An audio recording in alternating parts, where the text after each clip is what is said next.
तो नमस्कार, प्रणाम। मैं आपका अपना विशु राय हाजिर हूँ जुल्म की दुनिया की एक और नई कहानी के साथ। साथियों, आज के पहले मैंने आपको बहुत सारी कहानियाँ सुनाई हैं और बहुत सी कहानियों में कई कहानियों में रिजल्ट भी मैंने आपको सुनाया है। उनके साथ क्या हुआ, कोर्ट ने उन्हें क्या सज़ा दी। लेकिन बहुत सी ऐसी कहानियाँ थी जो बहुत अधूरी थी, जिनमें क्या होता है, कोर्ट क्या फैसला सुनाती है, यह पता नहीं चल पाता था। लेकिन आज जो कहानी मैं लेकर आया हूँ, बेहद ही हैरान कर देने वाली खौफनाक कहानी, जिसका रिजल्ट भी सामने आता है। कोर्ट क्या सज़ा देती है, यह भी सामने आता है। यानी कि आज की कहानी अधूरी नहीं है बल्कि पूरी है। तो साथियों, कहानी शुरू करने से पहले आप सभी साथी से निवेदन है कि आप सभी साथी, जितने भी साथी चैनल पर नए आए हैं, जुड़िए विश्व वारदात तक के छोटे से परिवार से, चैनल को सब्सक्राइब करिए, अपना प्यार दीजिए, अपना सपोर्ट दीजिए। साथियों, मैं बात कर रहा हूँ बिहार के भागलपुर की। भागलपुर में एक लड़का अपना खलासी का काम करता था बांका में। बांका में काम कर एक दिन जब वह घर वापस लौटता है तो अपने माँ से पूछता है कि उसके पिताजी कहाँ हैं। अब उसकी माँ कुछ बोलने को तैयार नहीं थी। अब बहन से जब पूछता है कि बहन, पापा कहाँ हैं, दिखाई नहीं दे रहे हैं, तभी बहन कहती है कि वो किसी काम से बाहर गए हैं, 2 दिन हो गया है लेकिन अभी तक आए नहीं हैं और उनका फ़ोन बंद आ रहा है। अब लड़का जो रहता है परेशान हो जाता है।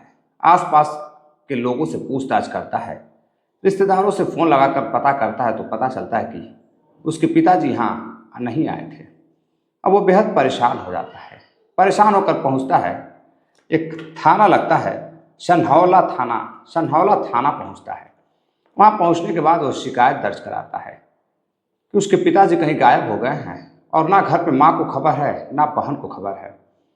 लेकिन तभी अचानक से पीछे से माँ और बहन भी थाने पहुंच जाती हैं शिकायत दर्ज कराने के लिए। उधर माँ बहन भाई के साथ शिकायत दर्ज करा रही थी और इधर जो ग्रामीण थे उनको उसके घर से बदबू आने लगती है। जब घर से बदबू आने लगती है तो लोग फ़ौरन ही उसके बेटे को फ़ोन करते हैं और बताते हैं कि तुम्हारे घर के कमरे से ही बदबू आ रही है। अब इधर लड़का पुलिस को बताता है कि साहब, मेरे घर के कमरे से बदबू आ रही है। अब वो डर जाता है कि आखिर बदबू किस चीज़ की है। घर पर सबसे पहले जाकर देखता है तो कहीं कोई चीज़ दिखाई नहीं दे रही थी। लेकिन तभी वह सन्न रह जाता है। जिस कमरे में वह जाता है देखने के लिए, वहाँ कुछ और तो नहीं था, लेकिन उसका जो तल रहता है वह नया नया खुदा हुआ रहता है। यानी कि मिट्टी उसकी नई नई पटी हुई होती है। अब उसे शक होता है, बदबू वहीं से आने लगती है। अब ग्रामीण भी उसके पास के पड़ोसी वहाँ आकर जुट जाते हैं और जैसे ही साथियों गांव के लोग आ जाते हैं वैसे ही पुलिस भी पहुंच जाती है। और इधर माँ बेटी अभी रास्ते में ही थी, पैदल आ रही थी। और जब पुलिस जाकर ग्रामीणों की मदद से उस जगह की खुदाई करती है तभी बदबू और तेज आने लगती है। अब लोग बर्दाश्त नहीं कर पा रहे थे। अब कोई गमछा लगाता है तो कोई रुमाल लगाता है तो कोई अपने कपड़े से अपने मुंह को ढकता। अब लोग यह देखना चाहते थे कि यह लाश वाकई में जो व्यक्ति गायब हुआ है उसी की है या फिर किसी और की है, कहीं कोई जानवर तो नहीं है। क्योंकि घर पर ना माँ को पता है जो इस घर में रहती थी, ना बेटी को पता है। अब गांव वाले इंतजार में थे कि देखा जाए आखिर इस चीज़ से, जिस चीज़ से बदबू आ रही थी, वह चीज़ क्या है। अब पुलिस जब थोड़ी और खुदाई करवाती है तो उसमें से एक हाथ निकलता है, पैर निकलता है और कटा हुआ गर्दन निकलता है। वह भी किसी और का नहीं बल्कि उसी लड़के के पिता कैलू दास का रहता है, जिसकी उम्र 35 साल रहती है। अब कैलू दास की मौत हो चुकी थी। अब पुलिस जांच पड़ताल करती है, लेकिन तभी लोगों से पूछताछ पुलिस करती है तो लोग अजीब अजीब तरह की बातें करते, पुलिस को अजीब अजीब तरह का बयान देते हैं।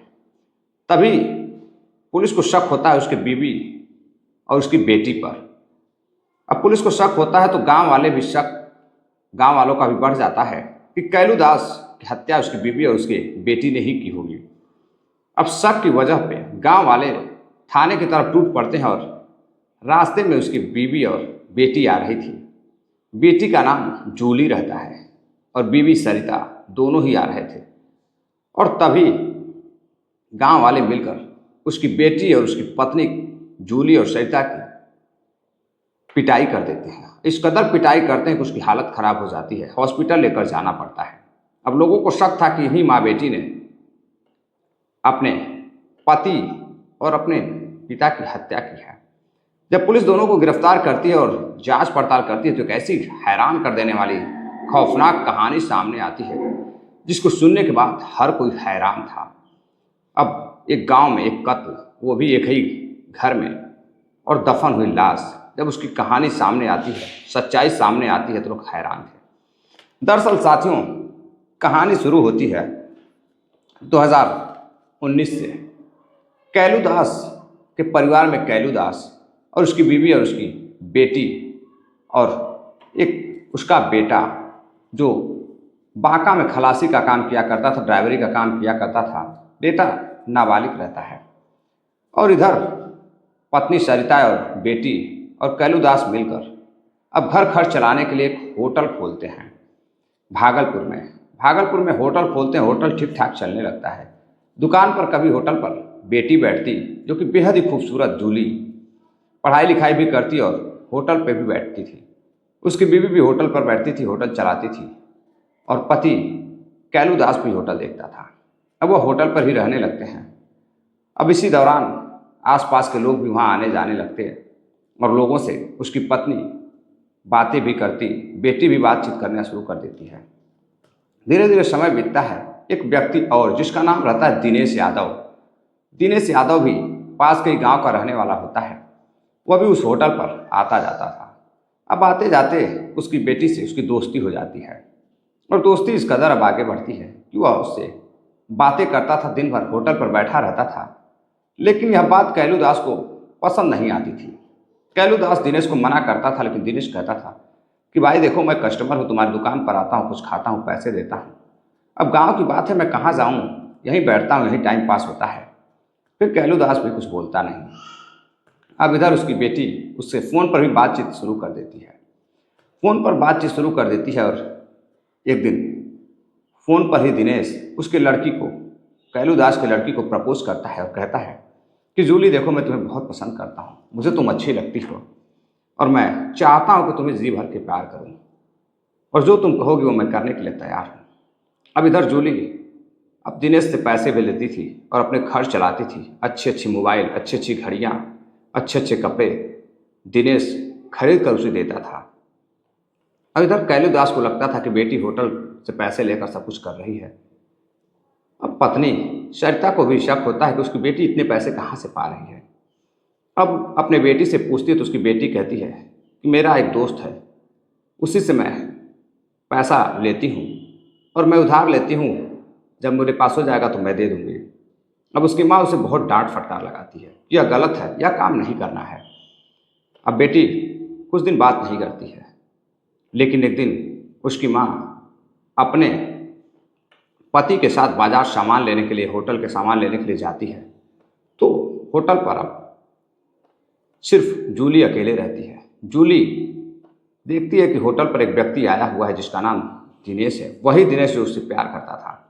दोनों रात रात भर बातें करने लगते हैं और उस दिन होटल पर जब वह आता है तो मौका पाकर जूली से बात करता है और जूली को कमरे में लेकर जाता है।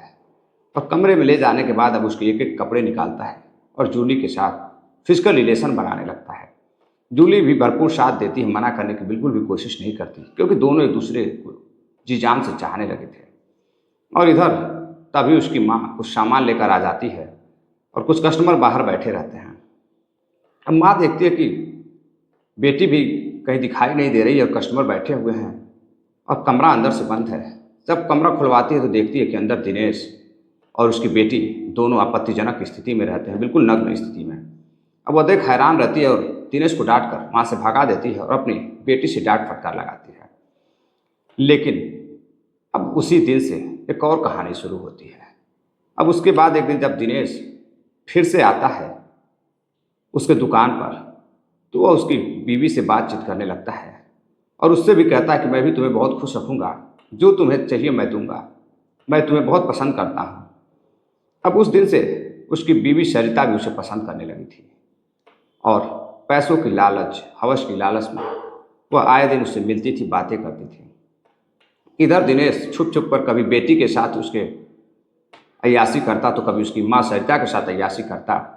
लेकिन एक दिन वह जंगल में बुलाता है सरिता को मिलने के लिए। सरिता किसी काम से बहाने से जंगल में जाती है और उसके साथ घंटों तक समय व्यतीत कर रही थी। तभी उसकी बेटी जूली को भी शक होता है और जूली भी अपने माँ को ढूंढते हुए जंगल की तरफ जाती है। तो वह देखती है कि उसका जो प्रेमी है वह उसकी माँ के ही साथ फिजिकल रिलेशन बना रहा है। अब वह परेशान हो जाती है, वहाँ झगड़े करती है। लेकिन अब बेटी कहती है कि मैं तुम्हारी शिकायत अपने पिता से करूँगी, तो माँ कहती है कि मैं तुम्हारी शिकायत अपने पति से करूँगी। अब दोनों वहीं पर आपस में लड़ते हैं। तभी दिनेश समझाता है, कहता है मैं तुम दोनों से मोहब्बत करता हूँ और मैं तुम दोनों को खुश रखूँगा। अब एक माँ अपनी बेटी की शक्ल देखती है और बेटी अपनी माँ का, नाबालिग बेटी, अब दोनों एक दूसरे की शक्ल देखते हैं।